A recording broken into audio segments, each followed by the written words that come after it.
হযরত আলী রাদিয়াল্লাহু আনহু এর অবিস্মরণীয় ঘটনা।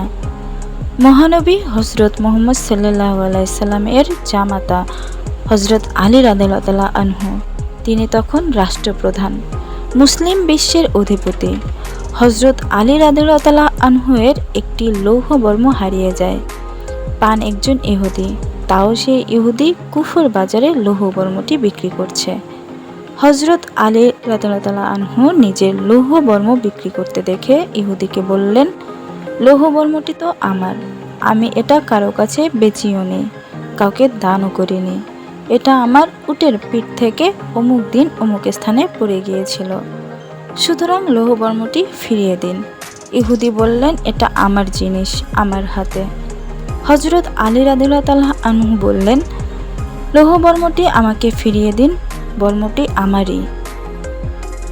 ইহুদির সঙ্গে রাজ্য প্রধানের তর্কের সমাধান হচ্ছে না। হযরত আলী রাদিয়াল্লাহু আনহু বললেন, চলো তাহলে বিচারপতির আদালতে, আইনি লড়াইয়ের সমাধান করে আসি। উভয় মদিনার বিচারপতি হযরত সুরাই রাদিয়াল্লাহু আনহুর আদালতে হাজির। হযরত আলী রাদিয়াল্লাহু আনহুকে বিচারপতি জিজ্ঞাসা করলেন, আমিরুল মুমিন, আপনার বক্তব্য কি? তিনি বললেন, তার কাছে যে বর্মটি দেখতে পাচ্ছেন সেটা আমার, এটা আমার উটের পিঠ থেকে অমুক দিন অমুক স্থানে পড়ে গিয়েছিল। বিচারপতি হযরত সুরাই রাদিয়াল্লাহু আনহু ইহুদির কাছে তার বক্তব্য জানতে চান। ইহুদি বললেন, দেখুন, এটা আমারই, কারণ আমার দখলে তা রয়েছে, দখল যার সম্পদ তার। সব শোনার পর বিচারপতি সুরাই রাদিয়াল্লাহু আনহু বললেন, আমিরুল মুমিন, সাক্ষী পেশ করুন। হযরত আলী রাদিয়াল্লাহু আনহু বললেন, আমার ছেলে হাসান এবং আমার আজাদ করা কৃতদাস কুনবুর সাক্ষী।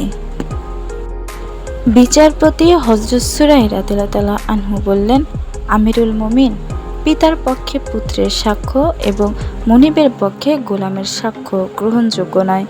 তারপর বিচারপতি হযরত সুরাই রাদিয়াল্লাহু আনহু ইহুদির পক্ষে রায় দেন। আইনি লড়াইয়ে হেরে গেলেন হযরত আলী রাদিয়াল্লাহু আনহু, তবে জয় হয়েছে ইসলামের।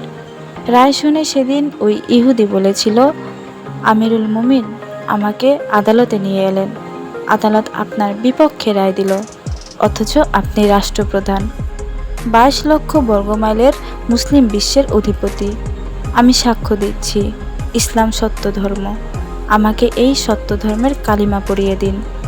আমি সাক্ষ্য দিচ্ছি আল্লাহ ছাড়া কোনো মাবুদ নেই এবং মুহাম্মদ সাল্লাল্লাহু আলাইহি সাল্লাম আল্লাহর বান্দা ও রাসূল। আমিরুল মুমিন, এই লৌহবর্ম আপনার, রাতের অন্ধকারে পড়ে গিয়েছিল।